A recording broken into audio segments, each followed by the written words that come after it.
12ไม่เอาไว้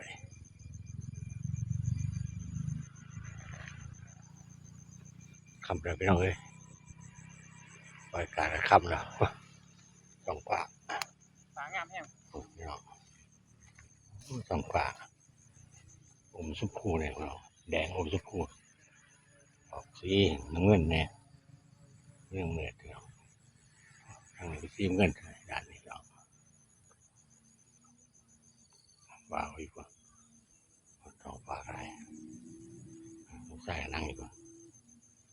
ใส่นั่งอีกว่าพี่น้องเนี่ยขายบรรยากาศเบื้องพี่น้องท้องฟ้าสีงามขนาดพี่น้องโอ้ยพี่ลอยด่านได้พี่น้องนี่บริปรุงแต่งเลยพี่น้องนี่ธรรมศาสตร์เลยบริชื่อได้ขายต่างหากพี่น้องงามๆเลยบรรยากาศเป็นไงพี่น้องพระอาทิตย์ตกโอ้พี่น้องบริชื่อได้ขายอยากได้ทายเองพี่น้องบรรยากาศพี่น้องเป็นไงพวกท้องฟ้าออกสีทองอมสีฟูพี่น้องวิวลอยด่านเป็นไงพี่น้อง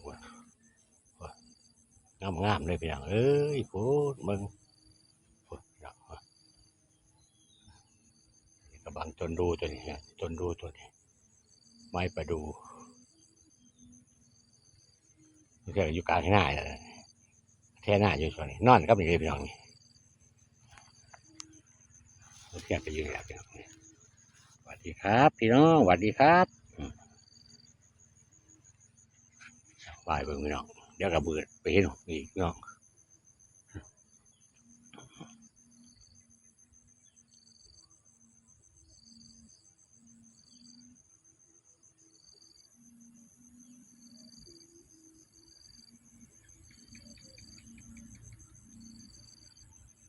เรียนสายทางเรียนได้คำเลยพี่น้องเจ้าก็จะหายแต่หน้าหมดน้ำกัดพี่น้องเลย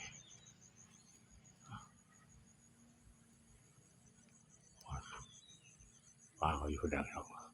โอ้ยกระบุนพี่น้องเลยหลวม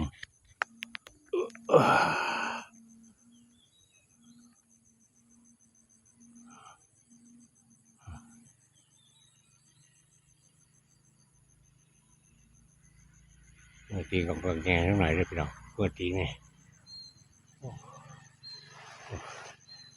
นั่นกันพี่น้อง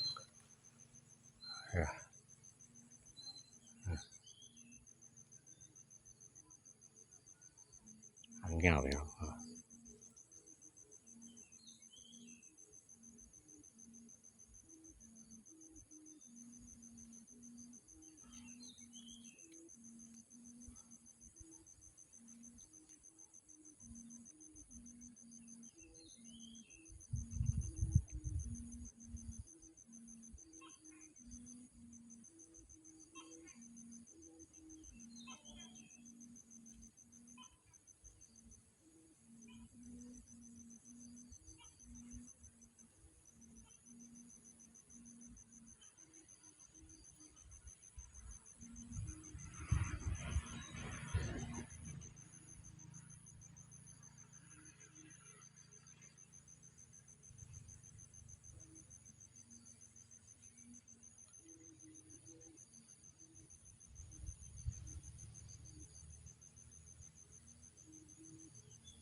ทั่ว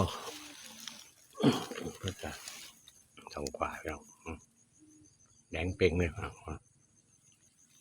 งามขนาดไปเลย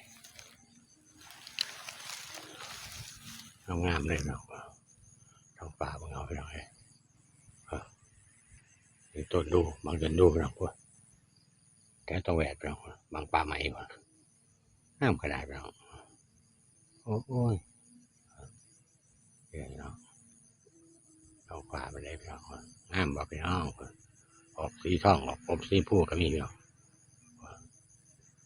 เป็นสีม่วงเนี่ยก็มีพี่น้องเนาะแดงเป่งๆเลย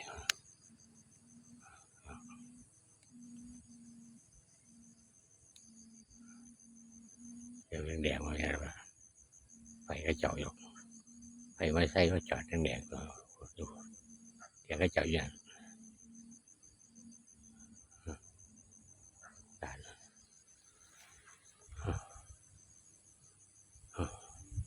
เดี๋ยวครับเราโอ้ยเดี๋ยวครับเรื่องนี้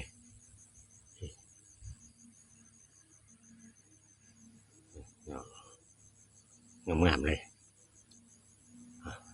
ฝ่าพี่น้องก็เห็นฝ่าว่าเนาะ